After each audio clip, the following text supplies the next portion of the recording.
Gauteng High Court setting aside findings of the controversial Arms Deal Commission of Inquiry.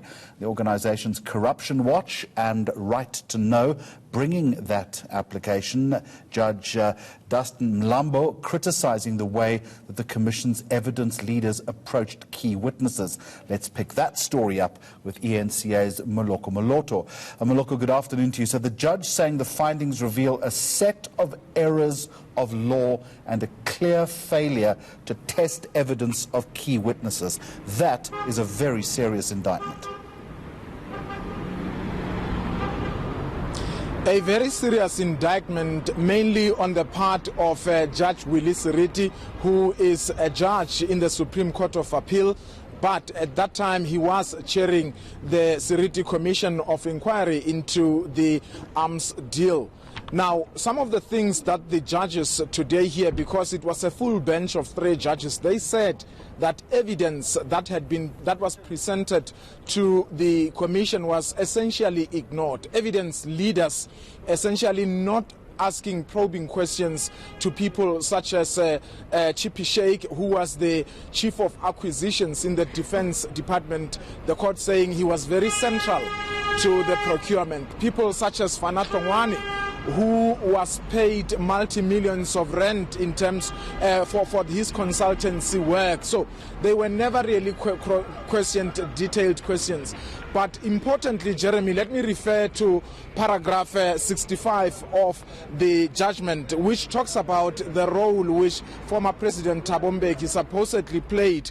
The judge is saying the commission accepted as common cause evidence that former President Thabo Mbeki, then Deputy President of the Republic, had played no part in the awarding of subcontracts to Thomson CSF, despite evidence of an encrypted fax which implicated him in the awarding of the Thomson CSF contract. So essentially, it means that the former president was aware. But of course, I must mention that the judges were clear that their judgment is not necessarily dealing with the merits or demerits. It's not pronouncing on anyone being corrupt or not. But let's listen to the judge when he was delivering the judgment.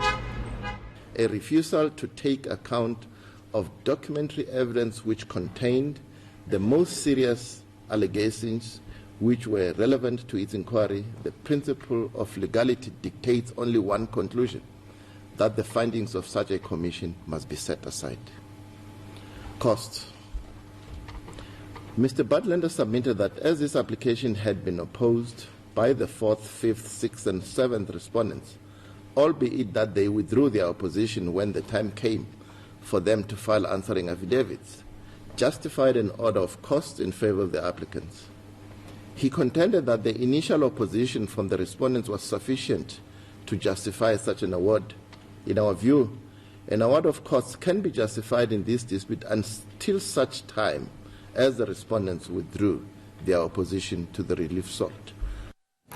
All right, Moloko Moloto, what did Corruption Watch have to say? Well, when they were reacting to this judgment, they said that they welcome it.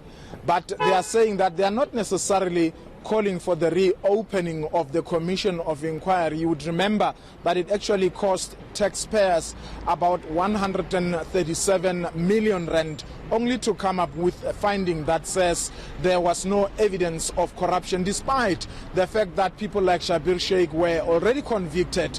Now, they are saying that they don't have the powers to advocate for either the reopening of the commission, but also to say that people must be a push for people to be prosecuted. They are leaving all that to the criminal justice system, and also it's up to the president if he wants to reopen the commission or not. Let's listen to her. Corruption Watch is not calling for a reopening of the Commission into the arms deal. The reason we brought this application was to confirm the conduct in which commissions must conduct themselves. And so we believe that the impact of this judgment is that it creates a precedent that commissions of inquiry must conduct themselves in accordance with the principles of legality and rationality, and that applies to all ongoing and future commissions.